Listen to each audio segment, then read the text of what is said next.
안녕하세요. 정다운 사랑방입니다. 오늘은 40년이라는 긴 세월을 한 가족의 그림자로 살아온 한 여인의 특별한 이야기를 들려드리려 합니다. 1979년 양장점 미싱사였던 한 여성이 부유한 집안의 대리모가 되면서 시작된 이야기. 두 아이의 친모이지만 이모로 살아야 했던 그녀의 가슴 아픈 사연을 함께 들어보시겠습니까? 그녀의 숨겨진 모성에 따뜻한 위로의 댓글 부탁드립니다. 그날도 여느 때처럼 동대문 시장의 새벽은 일찍 시작되었습니다. 찬바람이 불어오는 새벽 5시. 저는 여전히 어둠이 채 가시지 않은 거리를 걸어 양장점으로 향했습니다. 손끝이 얼어붙는 추위 속에서도 발걸음을 멈출 수 없었던 것은 그것이 제가 살아남을 수 있는 유일한 길이었기 때문입니다. 어린 시절부터 부모님 없이 자란 저에게 세상은 늘 차갑기만 했습니다. 친척집을 전전하며 자란 날들, 매일 아침 눈을 뜨면 가장 먼저 든 생각은 오늘은 어떤 눈초리를 받게 될까 하는 것이었습니다. 친척들은 겉으로는 애처로운 척 동정을 보였지만 속으로는 저를 귀찮은 존재로 여겼다는 것을 저는 너무나 잘 알고 있었습니다. 16살이 되던 해 더 이상 친척집 눈치를 보며 살 수 없다고 결심했습니다. 그때 우연히 동네 양장점에서 일하시던 김 할머니를 만났고 그분의 도움으로 미싱일을 배우기 시작했습니다. 처음에는 바늘에 손가락이 찔리고 재단도 엉망이었지만 하루하루 조금씩 실력이 늘어갔습니다. 그렇게 3년을 배워 어엿한 미싱사가 되었고 동대문의 한 양장점에 자리를 잡게 되었습니다. 1979년 27살이 된 저는 이제 제법 실력 있는 미싱사로 인정받고 있었습니다. 아침 5시에 시작해 밤 10시가 넘어서야 끝나는 고된 일상이었지만 그마저도 감사했습니다. 적어도 누군가의 눈치를 보며 살지 않아도 되었으니까요. 양장점에서는 매일같이 새로운 손님들을 만났습니다. 화려한 옷을 주문하는 부잣집 사모님들부터 딸의 결혼식을 위해 한 푼, 두 푼 모아온 서민들까지 그들의 인생에서 가장 특별한 순간을 위한 옷을 만드는 일이었습니다. 하지만 그들의 행복한 모습을 보면서도 제 가슴 한켠에는 늘 허전함이 자리 잡고 있었습니다. 특히 모녀가 함께 와서 옷을 고르는 모습을 볼 때면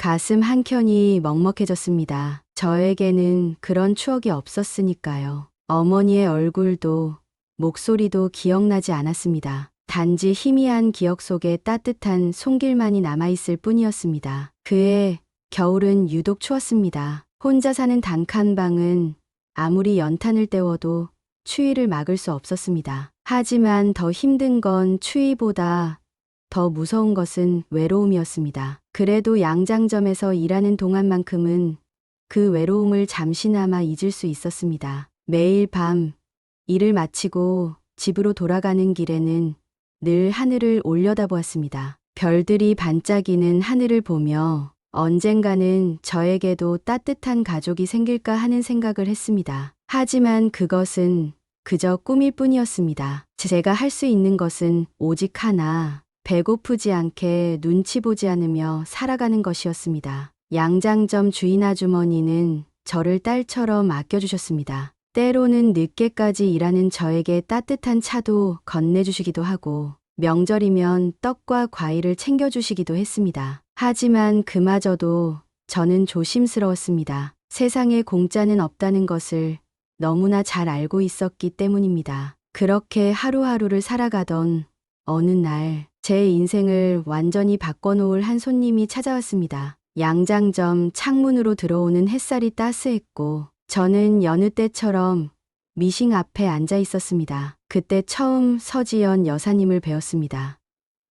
처음부터 달랐습니다. 다른 부잣집 사모님들과는 확연히 다른 분위기를 풍기시는 분이었습니다. 그분의 시어머님을 위한 한복 수선이 첫 만남의 계기였습니다. 보통의 귀한 분들은 수선을 맡기실 때도 거만한 태도를 보이시곤 했지만 서지연 여사님은 달랐습니다. 꼼꼼하게 살피시면서도 정중하게 부탁하시는 모습이 인상적이었습니다. 특히 시어머님을 모시고 오셨을 때의 그 세심한 배려는 지금도 잊을 수 없습니다. 이 노처녀가 바느질 솜씨가 제법이구나. 시어머님께서 제 솜씨를 칭찬하실 때마다 서지연 여사님은 조용히 미소 지으셨습니다. 어느 날 서지연 여사님께서 저를 따로 불러 세우셨습니다. 그분의 저택에서 일할 것을 제안하셨습니다. 월급은 지금의 3배, 거주할 곳도 제공해 주시겠다고 하셨습니다. 순간 망설였습니다. 지금의 일자리가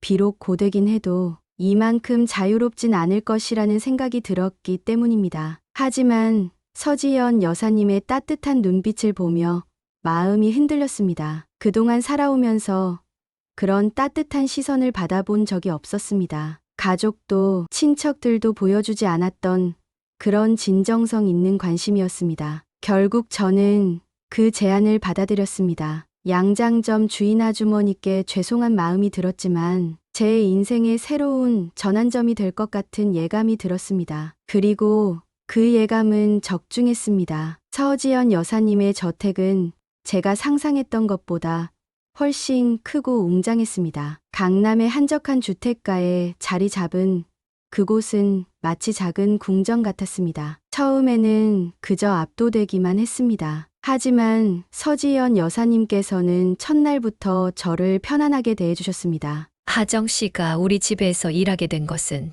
단순한 우연이 아닌 것 같아요. 그때 하신 말씀이 아직도 귓가에 생생합니다. 마치 운명처럼 느껴졌던 그 말씀은 나중에 와서야 그 진정한 의미를 깨달을 수 있었습니다. 저택에서의 생활은 쉽지 않았습니다. 매일 아침 일찍 일어나 집안 구석구석을 청소하고 식사 준비를 돕고 세탁물을 관리하는 것은 기본이었습니다. 게다가 수시로 찾아오시는 손님들을 접대하는 일도 제 몫이었습니다. 특히 어려웠던 것은 다른 하인들과의 관계였습니다. 오랫동안 이 저택에서 일해온 그들은 저를 달갑지 않아 했습니다. 서지연 여사님의 각별한 관심을 받는 제가 못마땅했던 것입니다. 뒤에서는 저택에 들어온 지 얼마나 됐다고 벌써부터 눈에 띄려고 안달이 났네. 라는 험담이 들려왔습니다. 하지만 저는 참았습니다. 그동안 살아오면서 익숙해진 일이었으니까요. 대신 더 열심히 일했습니다. 새벽부터 밤늦게까지 쉬는 시간도 잊은 채 일에 매진했습니다. 그러다 보니 자연스럽게 다른 하인들의 시선도 바뀌기 시작했습니다. 서지연 여사님께서는 그런 저를 더욱 신뢰해 주셨습니다. 점점 더 중요한 일들을 맡기시기 시작했고 저는 그 기대에 부응하기 위해 최선을 다했습니다. 특히 시어머님을 모시는 일에 있어서는 그 누구보다 세심하게 주의를 기울였습니다. 어느 날 시어머님께서 갑자기 편찮으셨을 때였습니다. 한밤중에 속이 좋지 않다고 하셔서 저는 늦은 시간임에도 불구하고 직접 죽을 쏘아 올렸습니다. 그때 보여드린 정성이 시어머님의 마음을 움직였는지 그 후로는 저를 각별히 아끼시기 시작하셨으니까요. 서지연 여사님의 남편이신 강민우 회장님은 거의 뵙기 어려웠습니다. 항상 바쁘시다는 이유로 집에는 늦게 들어오시고 일찍 나가셨습니다. 가끔 뵐 때면 위엄 있고 근엄하신 모습이 인상적이었습니다. 하지만 그때는 몰랐습니다. 그분과 제가 이렇게 깊은 인연이 될 줄은요. 1980년의 겨울, 저는 점점 더 이 저택에서의 생활에 익숙해져 갔습니다. 하지만 동시에 이상한 긴장감도 느꼈습니다. 서지연 여사님의 얼굴에 드리워진 그림자를 볼 때면 뭔가 큰 일이 일어날 것만 같은 느낌이 들었습니다. 시간은 빠르게 흘러갔습니다. 저택에서의 생활이 2년째로 접어들면서 저는 점점 더 서지연 여사님의 믿음직한 오른팔이 되어가고 있었습니다. 하지만 그 과정이 순탄하기만 했던 것은 아니었습니다. 특히 작은 여느님이신 박영주 여사는 저에게 가장 큰 걸림돌이었습니다. 시어머님의 총애를 받는 서지연 여사를 보며 늘 불편한 감정을 가지고 계셨던 것 같습니다. 내가 들어왔을 땐 아무도 이렇게 신경 써주지 않았는데. 라는 말을 하며 속내를 드러내셨습니다. 그녀는 시어머님께 인정받지 못한 서운함을 서지연 여사님에게 투영한 것 같았습니다. 그 결과로 저 같은 외부인을 더욱 불편하게 여기셨습니다. 어느 날은 일부러 제가 막 닦아놓은 마룻바닥에 차를 쏟으시기도 했고, 손님들 앞에서 저를 무시하는 듯한 말씀을 하시기도 했습니다. 아무리 그래도 식모는 식모지 분수를 알아야지. 그런 말씀들이 저를 향해 날아왔습니다. 하지만 저는 참았습니다. 지금까지 그래왔듯이 묵묵히 제 할 일을 했을 뿐입니다. 그런 제 모습을 서지연 여사님은 늘 지켜보고 계셨습니다. 1981년 여름,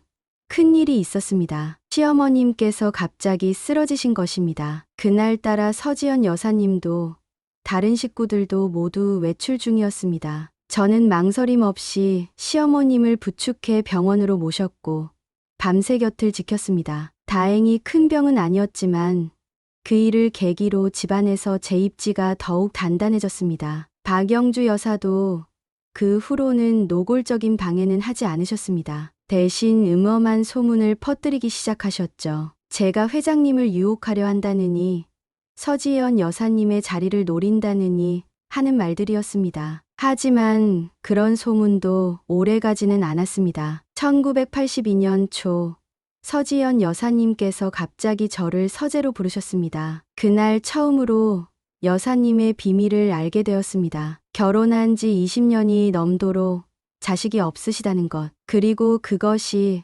얼마나 큰 고통이었는지를 말씀해 주셨습니다. 하정 씨, 당신은 내가 처음 본 순간부터 특별해 보였어요. 그날 밤 서지연 여사님의 눈시울은 붉어져 있었습니다. 처음으로 그분의 약한 모습을 보았습니다. 늘 당당하고 우아하시던 분이 그렇게 눈물을 흘리시는 모습에 저도 마음이 아팠습니다. 그 후로 저는 더욱 충성스럽게 여사님을 보필했습니다. 밤늦게까지 병원을 다니시는 발걸음을 묵묵히 따랐고, 때로는 밤새 훌쩍이시는 소리에 맞춰 저도 뜬 눈으로 밤을 지새웠습니다. 시어머님의 압박은 날이 갈수록 심해졌습니다. 애 하나 없이 어찌 며느리 노릇을 하겠다는 게야. 라는 말씀이 날카로운 비수가 되어 여사님의 가슴에 박혔습니다. 저는 그런 말씀을 들을 때마다 가슴이 미어졌습니다. 특히 명절 때가 가장 힘들었습니다. 온 집안 식구들이 모이는 자리에서 은근히 들려오는 수군거림들, 시어머님의 날카로운 눈초리, 그리고 그 속에서 애써 미소를 지으시는 서지연 여사님의 모습이 너무나 안타까웠습니다. 회장님도 점점 달라지셨습니다. 예전보다 더 늦게 들어오셔도 거의 말씀이 없으셨습니다. 가끔 서재에서 들려오는 언성 높은 대화, 그리고 그 후 여사님의 붉어진 눈가를 보며 저는 가슴 한켠이 무거워졌습니다. 1982년 겨울, 서울에는 유독 눈이 많이 내렸습니다. 하얀 눈이 쌓여가는 만큼 저택의 분위기는 점점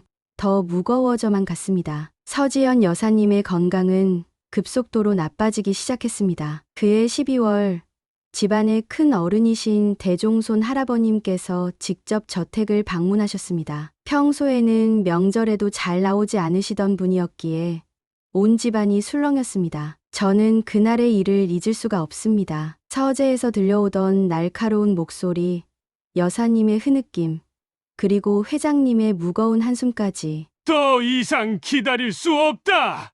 가문의 대를 이어야 한다.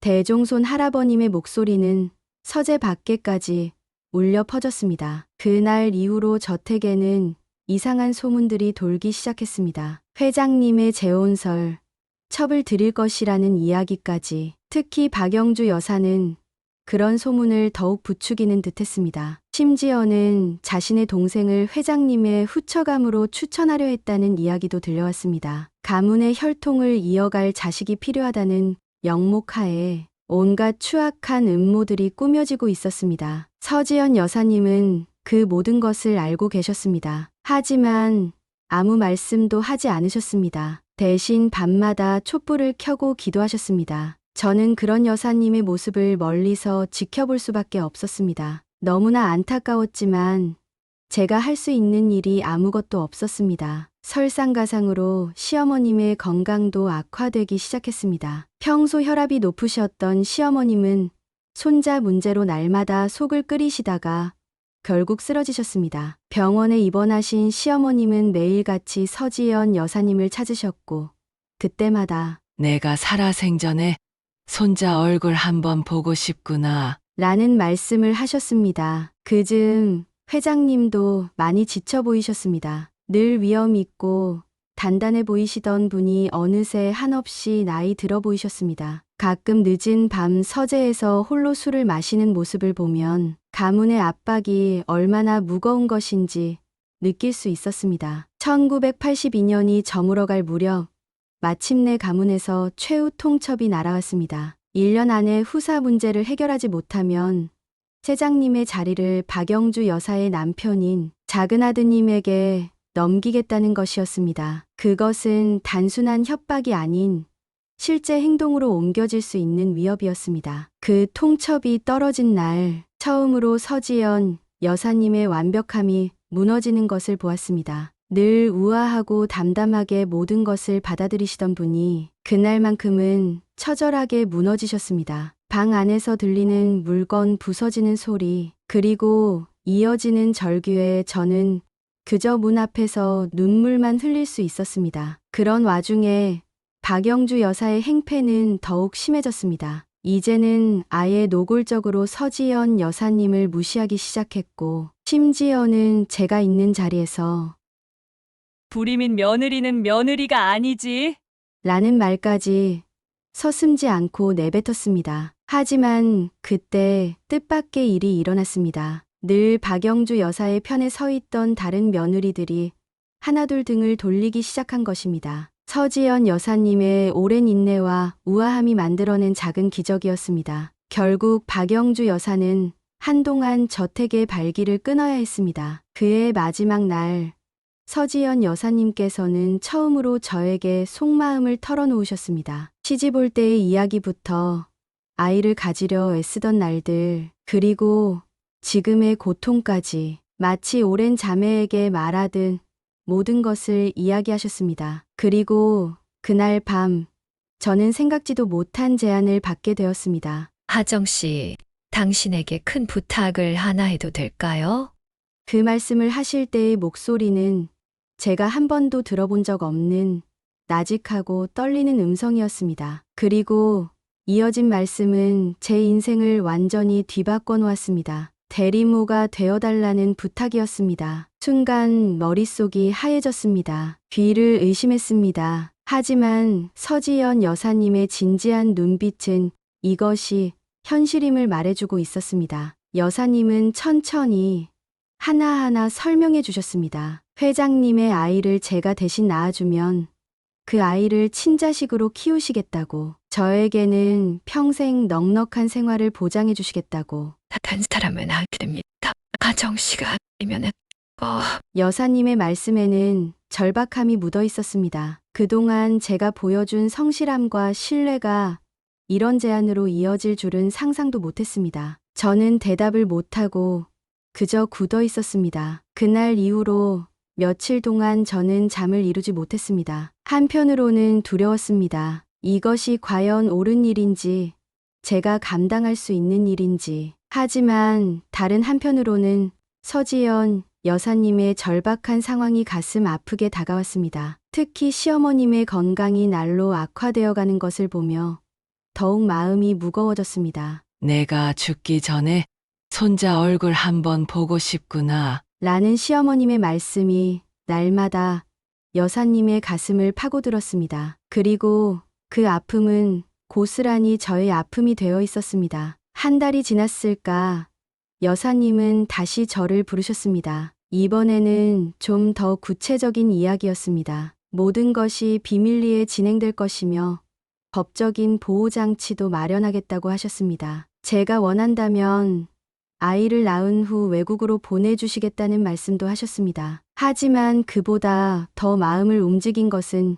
여사님의 눈물이었습니다. 하정 씨, 당신은 쓸데도 기준 부탁을 할 수 있는 당신 있고 그 말씀에 담긴 진심이 저를 흔들었습니다. 그즈음 박영주 여사의 음모는 더욱 노골화되고 있었습니다. 자신의 동생을 회장님의 후처로 들이려는 시도가 본격화되었고 이미 가문의 어른들에게도 은근히 제한이 들어간 상태였습니다. 그것은 단순한 위협이 아닌 실제로 일어날 수 있는 일이 되어가고 있었습니다. 봄이 시작될 무렵 저는 마침내 결심을 굳혔습니다. 어쩌면 이것이 제가 할 수 있는 유일한 보답이라는 생각이 들었습니다. 부모 없이 자란 제가 처음으로 진정한 따뜻함을 느끼게 해주신 분들이었으니까요.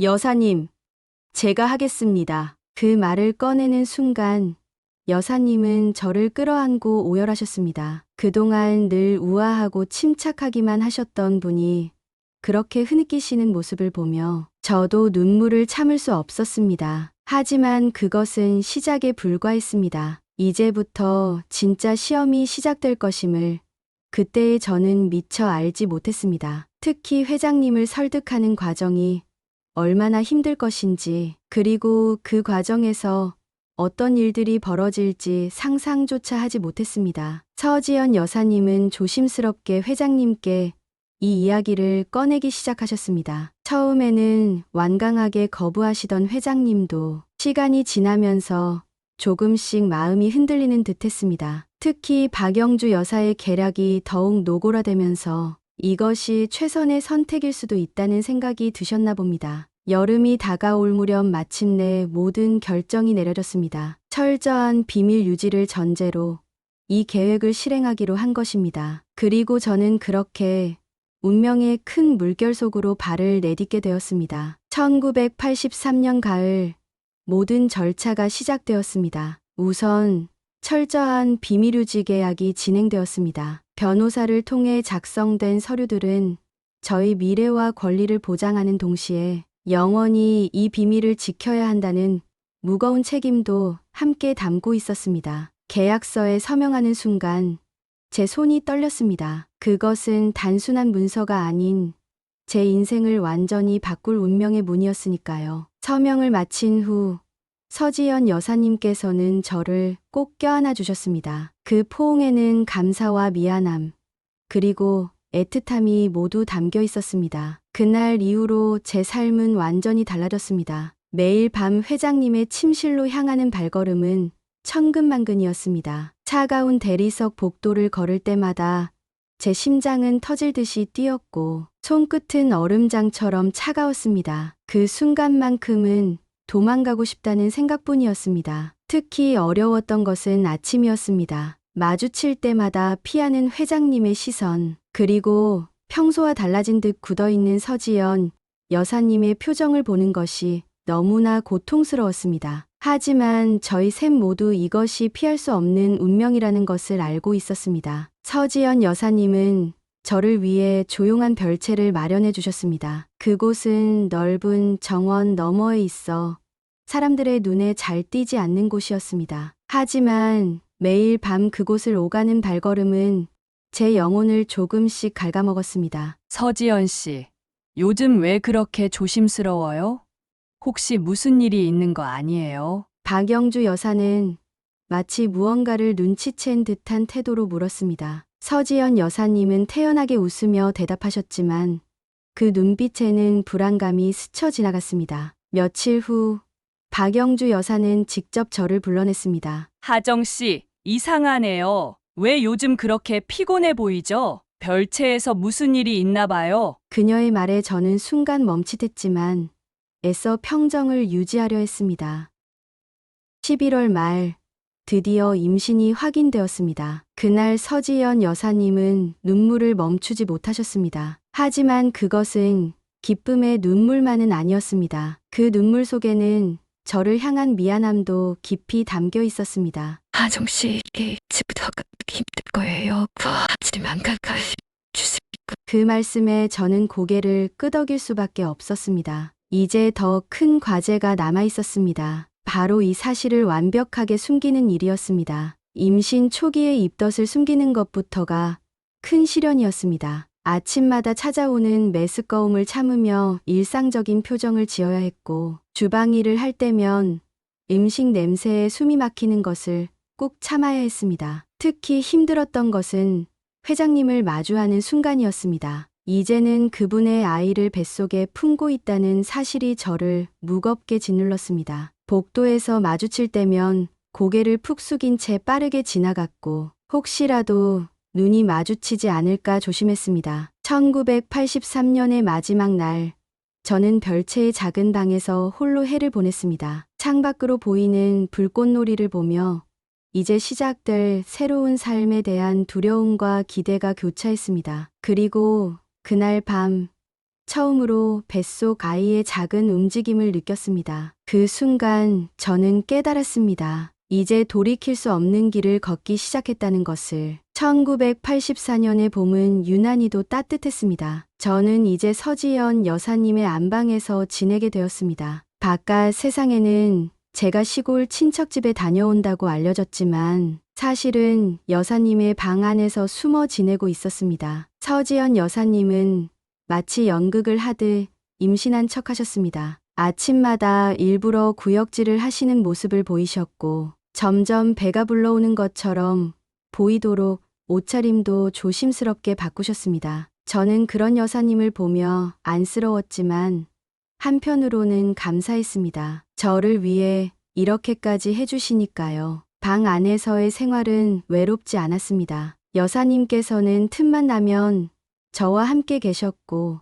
저희 모든 것을 직접 챙기셨습니다. 입덧이 심할 때면 밤늦게라도 제가 먹고 싶은 음식을 손수 구해 오셨고 다리가 붓고 허리가 아플 때면 직접 마사지도 해주셨습니다. 하정 씨, 불편한 거 있으면 언제든 말해요. 내가 다 해줄 테니. 여사님의 그 말씀은 진심이었습니다. 실제로 여사님은 저희 모든 필요를 살피셨고 심지어 제가 말하기도 전에 먼저 알아차리고 챙겨주시곤 했습니다. 가장 힘들었던 건 박영주 여사의 갑작스러운 방문이었습니다. 그럴 때면 저는 여사님의 드레스룸 안쪽 비밀 공간으로 숨어야 했습니다. 한 번은 박영주 여사가 갑자기 들이닥쳐서 거의 2시간 동안 그 좁은 공간에서 숨도 제대로 못 쉬고 있어야 했습니다. 임신 6개월이 되었을 때 뱃속에 아이가 심하게 발길질을 할 때가 많았습니다. 그럴 때면 서지연 여사님도 함께 배에 손을 얹고 아이의 움직임을 느끼셨습니다. 우리 아기가 참 건강하게 자라고 있네요. 그렇게 말씀하실 때 여사님의 눈빛은 진정한 어머니의 눈빛이었습니다. 출산이 가까워질수록 저희는 더욱 긴장된 나날을 보냈습니다. 혹시라도 갑자기 진통이 시작될까봐 여사님은 항상 병원 갈 준비를 해두셨습니다. 밤에는 제 옆에서 주무시면서도 저희 작은 신음소리에도 눈을 뜨시곤 했습니다. 1984년 8월에 어느 무더운 밤, 마침내 진통이 시작되었습니다. 다행히 한밤중이었기에 아무도 모르게 병원으로 갈 수 있었습니다. 여사님은 제 손을 꼭 잡아주시며 진통을 견딜 수 있게 도와주셨습니다. 12시간의 진통 끝에 건강한 사내아이가 태어났습니다. 아이의 이름은 강준서였습니다. 아이를 처음 안아보았을 때 여사님과 저는 함께 울었습니다. 그것은 기쁨의 눈물이면서도 이제 곧 서로를 떼어놓아야 한다는 아픔의 눈물이기도 했습니다. 산후조리는 여사님의 방에서 이루어졌습니다. 여사님은 마치 산모인 것처럼 행동하시면서도 밤늦게는 직접 저를 돌보시고 아이의 수유도 도와주셨습니다. 그 시간만큼은 우리만의 작은 세상이었습니다. 시간이 흐를수록 아이와 헤어져야 한다는 현실이 다가왔습니다. 하지만 여사님은 제가 생각했던 것보다 더 많은 것을 허락해 주셨습니다. 하정 씨, 당신은 이 아이의 어머니예요. 비록 남들은 모르겠지만 우리는 알고 있잖아요. 그 말씀은 저에게 큰 위로가 되었습니다. 1985년 초 준서가 태어난 지 채 반년도 되지 않았을 때였습니다. 서지연 여사님께서 또다시 저를 찾아오셨습니다. 이번에는 더욱 조심스러운 목소리였습니다. 하정 씨, 미안해. 한 번만 더 부탁할 수 있을까? 그 말씀을 듣는 순간 이미 답은 정해져 있었습니다. 첫째 아이를 낳고 기르는 과정에서 여사님과 저는 이미 친자매보다 더 깊은 관계가 되어 있었으니까요. 게다가 준서를 키우면서 여사님은 제가 상상했던 것보다 훨씬 더 많은 자유를 허락해 주셨습니다. 다시 한번 여사님의 방에서 지내게 되었습니다. 이번에는 첫째 때보다 더욱 조심스러웠습니다. 이제 준서가 있었기 때문입니다. 방 안에 숨어 있으면서도 저는 아이의 울음소리에 가슴이 덜컥 내려앉곤 했습니다. 본능적으로 달려나가고 싶은 마음을 수없이 억눌러야 했습니다. 하지만 여사님은 그런 저의 마음을 헤아리셨는지 자주 준서를 안고 방으로 들어오셨습니다. 우리 준서가 이모 보고 싶어 하네.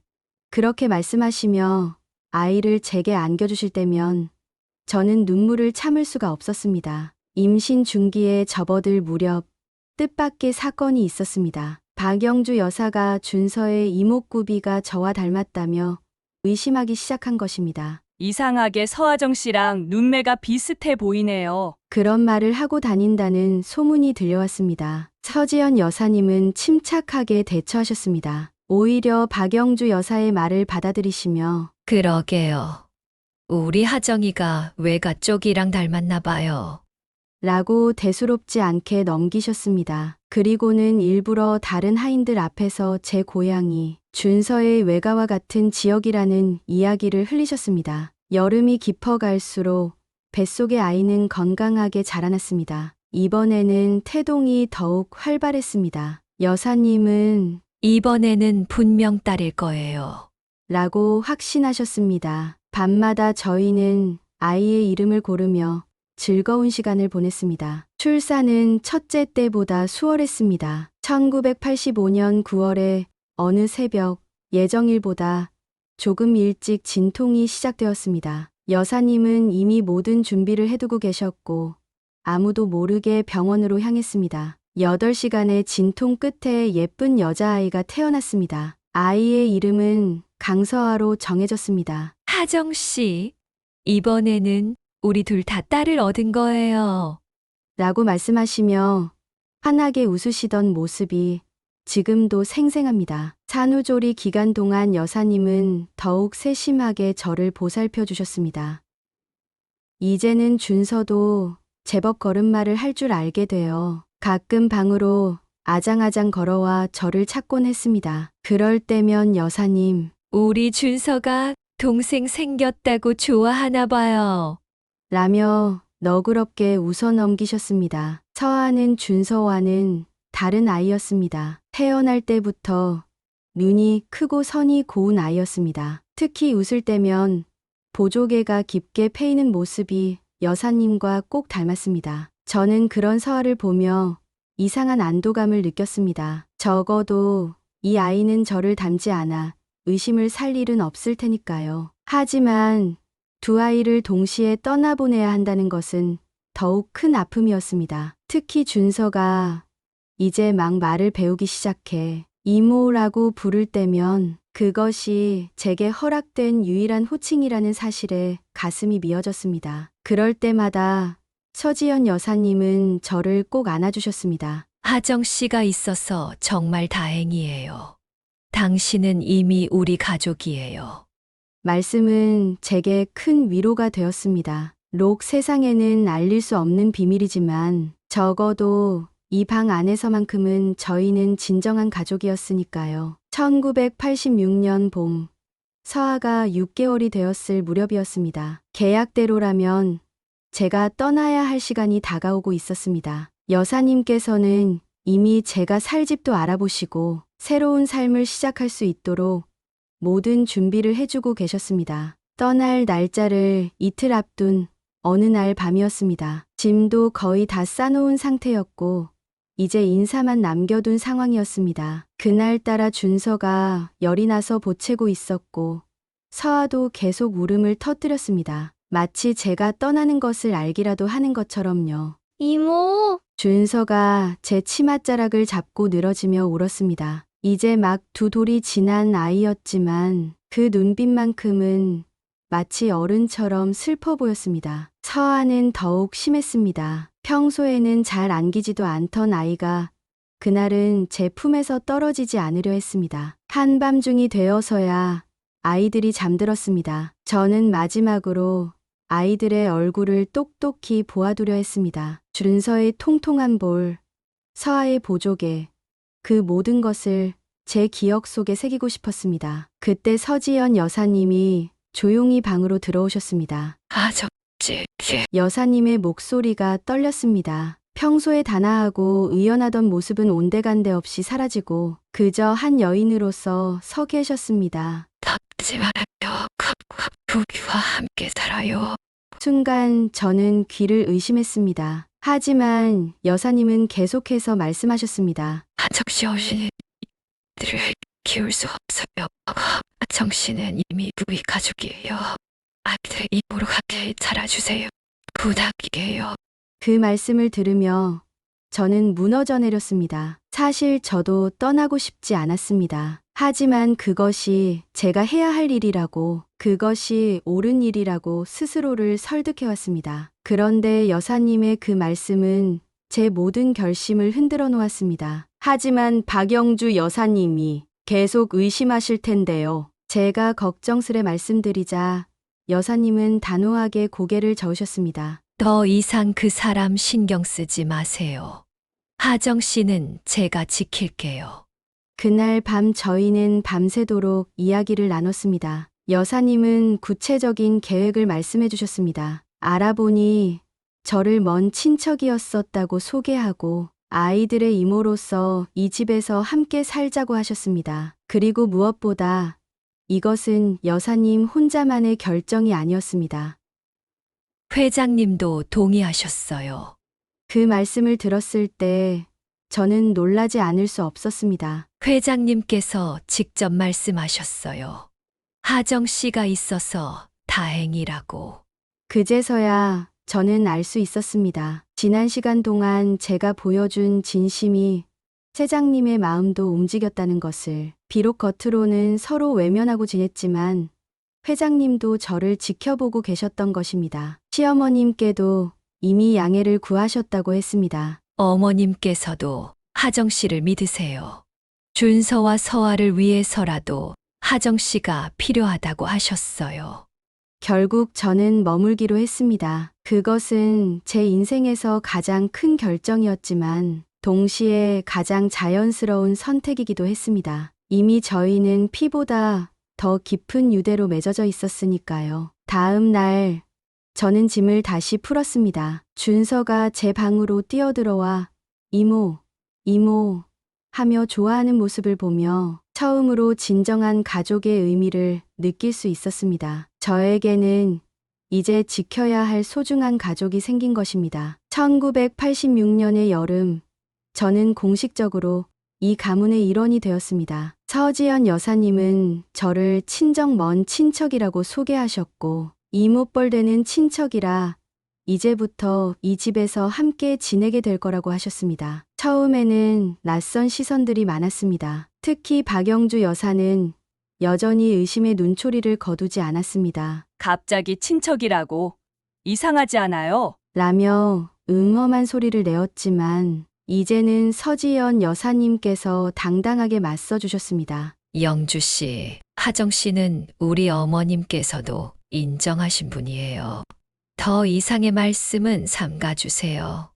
여사님의 그 한마디에 박영주 여사는 더 이상 노골적인 적대감을 드러내지 못했습니다. 하지만 여전히 그녀의 눈초리만큼은 날카로웠습니다. 새로운 신분으로 살아가는 것은 생각보다 더 힘들었습니다. 이제는 더 이상 하인이 아닌 가족이었지만 그만큼의 책임감도 따라왔습니다. 특히 아이들 앞에서는 더욱 조심스러워야 했습니다. 가끔 준서가 달려와 안길 때면 너무 반가워 꼭 안아주고 싶었지만 적당한 거리를 유지해야 했습니다. 이모, 나랑 놀아줘. 준서의 그 천진난만한 목소리를 들을 때면 가슴이 미어졌습니다. 저에게는 평생 들을 수 없을 것 같았던 엄마라는 단어 대신 이모라는 호칭이 허락되었다는 것만으로도 감사했습니다. 서아는 아직 어려서 말을 하지 못했지만 그 맑은 눈으로 저를 바라볼 때면 마음이 아팠습니다. 특히 서아가 아플 때면 더욱 그랬습니다. 밤새 열에 들떠 보채는 아이를 안고 있으면서도 저는 이모로서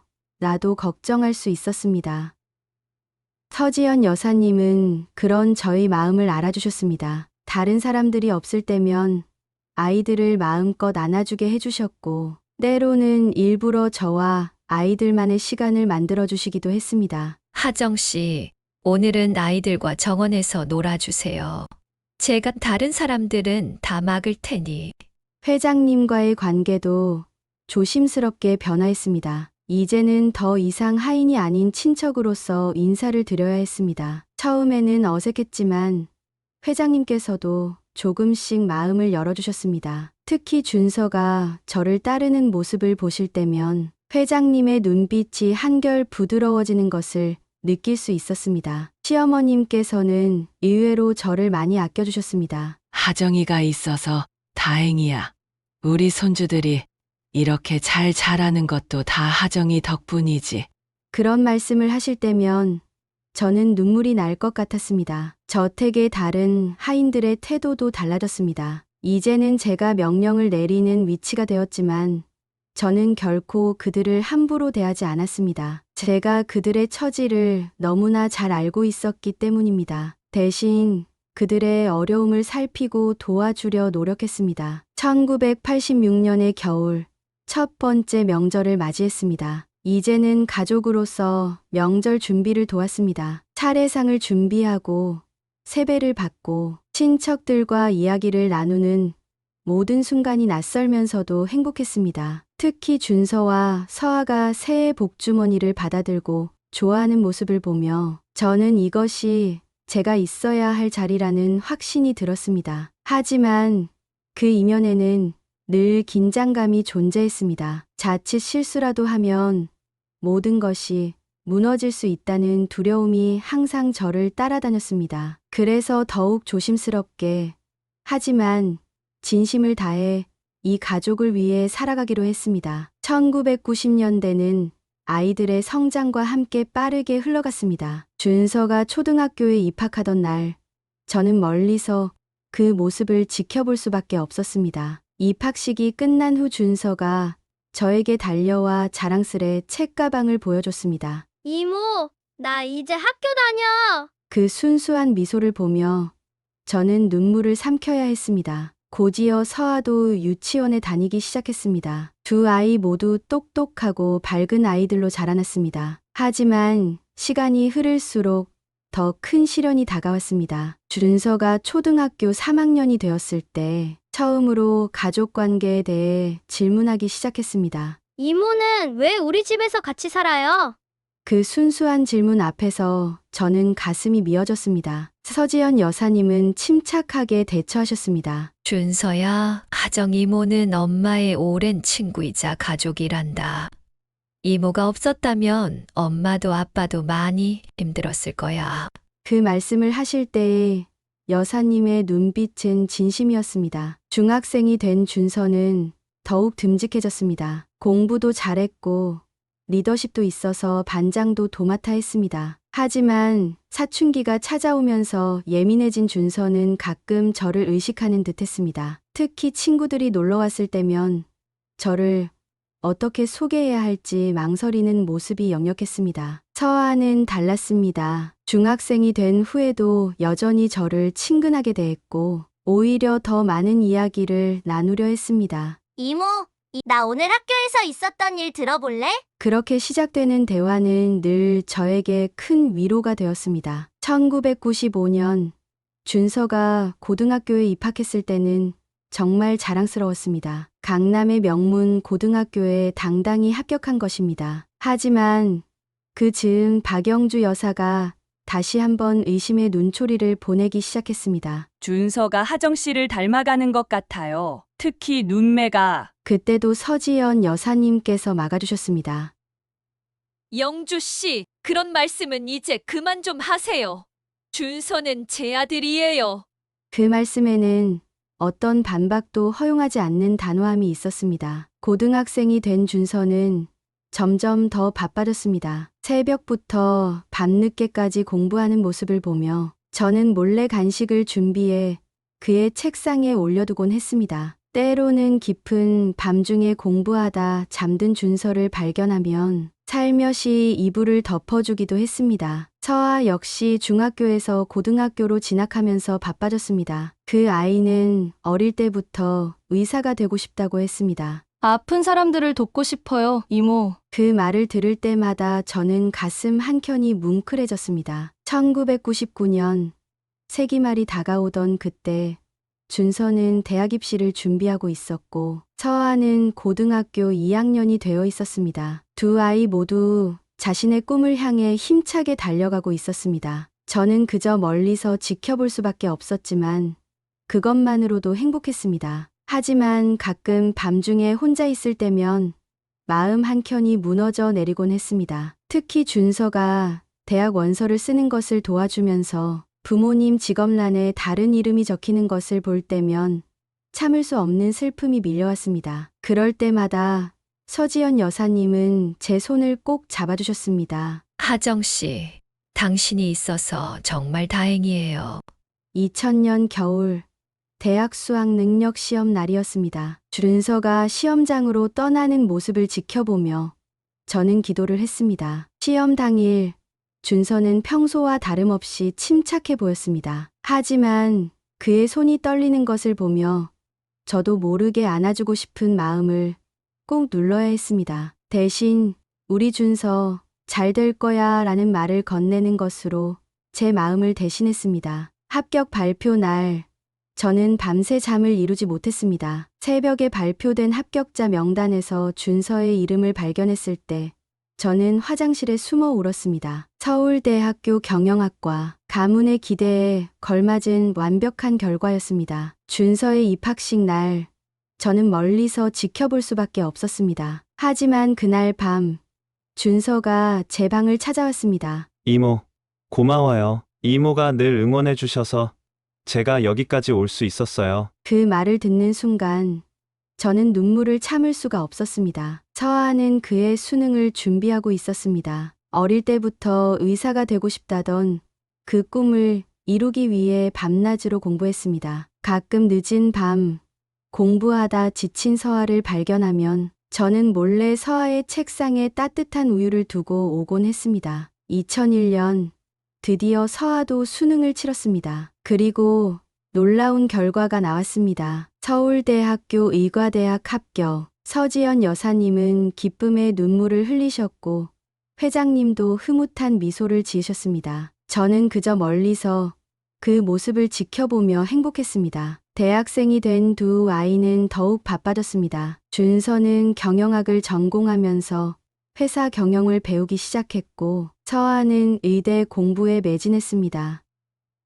가끔 도서관에서 늦게 돌아오는 아이들을 기다리며 저는 그들이 이루고 싶은 꿈을 응원했습니다. 2003년 준서가 군대에 입대했을 때는 마음이 무너질 것 같았습니다. 삭발한 모습으로 훈련소로 떠나는 아들을 보며 저는 처음으로 어머니의 마음이 어떤 것인지 깊이 깨달았습니다. 준서의 휴가날 저는 아이의 좋아하는 음식을 몰래 준비했습니다. 군대에서 못 먹던 음식을 허겁지겁 먹는 모습을 보며 가슴 한켠이 아팠습니다. 하지만 이제는 무럭무럭 자란 아들의 모습에 자부심도 느꼈습니다. 서아는 의대 생활이 바빠도 틈틈이 저를 찾아왔습니다. 이모, 오늘은 처음으로 실제 수술을 참관했어요. 이모, 오늘은 처음으로 실제 수술을 참관했어요. 그렇게 전공 이야기를 들려줄 때면 그 아이의 눈빛이 반짝반짝 빛났습니다. 2005년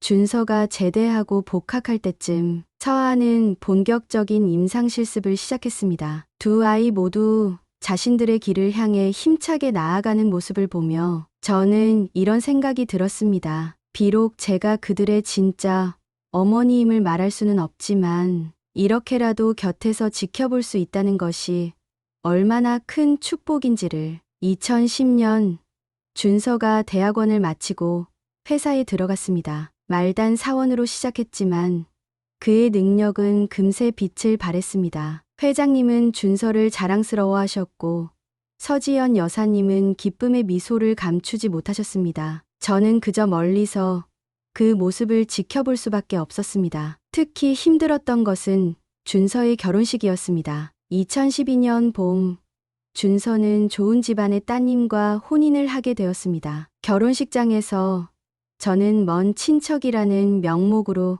뒷자리에 앉아 있어야 했습니다. 아들이 신랑이 되어 입장할 때 저는 눈물을 참느라 손바닥을 꽉 쥐어야 했습니다. 서아는 2013년에 전문의 자격을 취득했습니다. 소아과 전문의가 된 그 아이는 더욱 밝게 빛났습니다. 이모, 제가 꿈꾸던 일을 하게 됐어요. 그렇게 기뻐하는 서아를 보며 저는 가슴 한켠이 뭉클해졌습니다. 특히 아픈 아이들을 대하는 서아의 모습은 마치 천사 같았습니다. 2015년 준서가 회사의 부사장으로 승진했다는 소식이 들려왔습니다. 나이 40이 채 되지 않은 나이였지만 능력을 인정받은 결과였습니다. 그날 저녁 축하 자리에서 회장님은 처음으로 제게 말씀을 건네셨습니다. 하정 씨, 당신이 있어서 우리 가족이 이만큼 행복할 수 있었소. 그 말씀에 저는 고개를 숙인 채 눈물을 감출 수밖에 없었습니다. 서아도 2016년에 강남에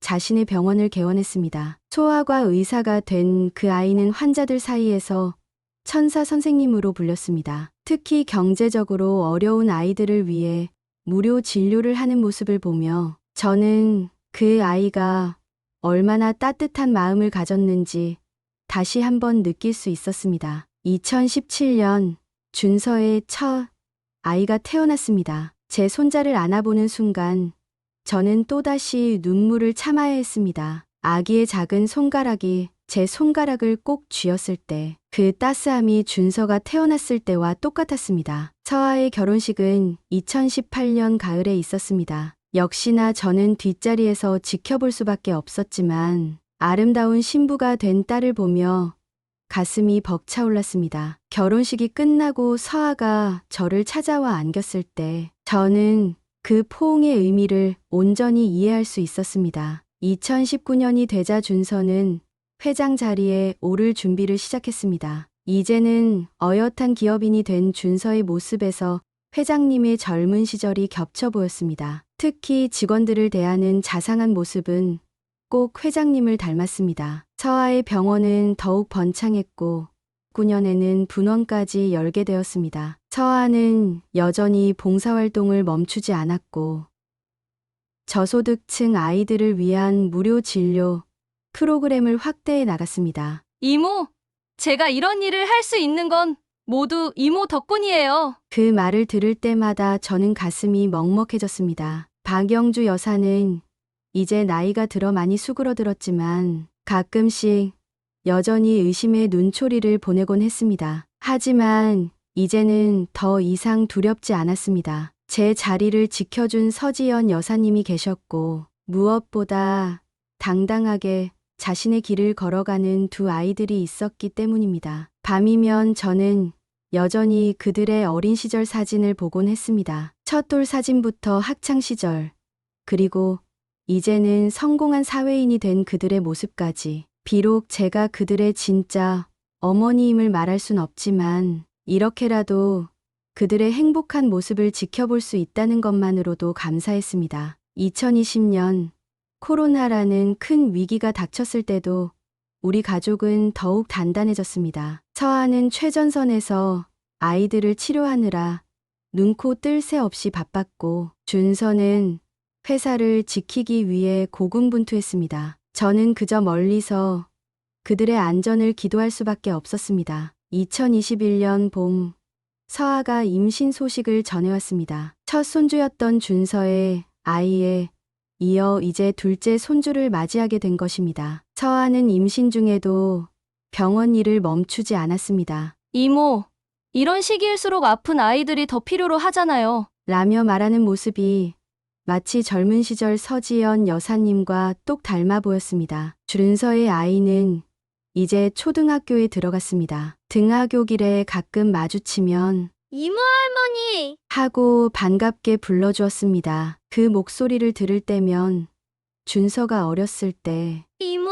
하고 부르던 그 순간이 겹쳐 보였습니다. 세월이 이렇게 흘러가는구나 하는 생각이 들었습니다. 서지연 여사님은 이제 80이 넘으셨지만 여전히 단아한 모습을 잃지 않으셨습니다. 다만 최근 들어 자주 피곤해 하시는 모습을 보며 마음이 아팠습니다. 여사님은 이제 저를 더 이상 먼 친척이나 가정부로 대하지 않으셨습니다. 하정 씨, 이제는 내가 의지하고 있네요.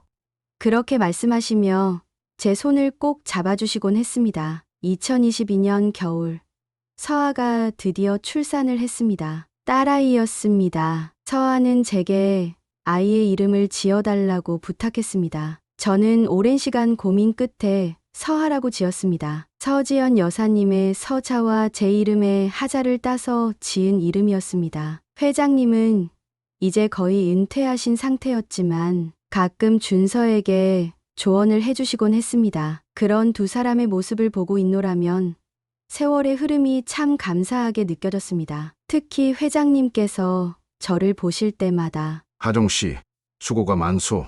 라고 말씀해 주시는 그 따뜻한 눈빛은 지난 세월의 모든 아픔을 씻어주는 것 같았습니다. 2023년 큰 변화가 있었습니다. 박영주 여사의 남편이신 작은 회장님께서 갑자기 돌아가신 것입니다. 어느 날 박영주 여사가 제 방문을 두드렸습니다. 하정 씨, 내가 너무 미안한 짓을 많이 했어요. 이제 와서 이렇게 말해봐야 소용없겠지만 정말로 사과하고 싶어요. 그녀의 눈가에는 눈물이 맺혀 있었습니다. 그동안 겪어온 갈등이 떠올라 마음이 복잡했지만 저는 조용히 고개를 끄덕였습니다. 이제 다 지난 일이에요. 저도 이해해요. 여사님. 그 순간 박영주 여사의 얼굴에 처음으로 편안한 미소가 떠올랐습니다. 서아의 아이 서아는 이제 걸음마를 시작했고 준서의 아이는 학예회에서 상을 받아왔습니다. 손주들의 재롱을 보며 저는 가끔 생각했습니다. 제가 진짜 할머니임을 밝힐 수 없다는 것이 때로는 가슴 아프지만 이렇게라도 그들과 함께 할 수 있다는 것이 얼마나 큰 축복인지를. 2024년 초 서지연 여사님께서 많이 쇠약해지셨습니다. 이제는 제가 여사님을 모시는 일이 더 많아졌습니다. 하정 씨, 우리가 참 긴 시간을 함께 했네요.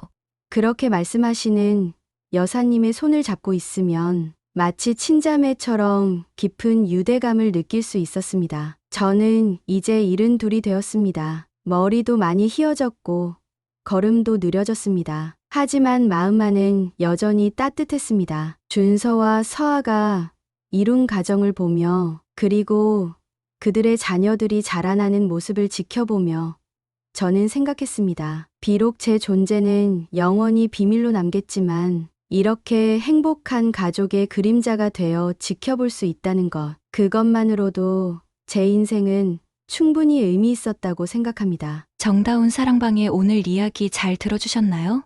한 여인의 40년 긴 여정을 들으며 진정한 가족의 의미를 다시 한번 생각해보게 되네요. 여러분의 따뜻한 위로와 응원의 댓글 부탁드립니다. 구독과 좋아요도 잊지 마세요. 여러분 모두 행복한 하루 보내시고 다음에 또 따뜻한 이야기로 찾아뵙겠습니다.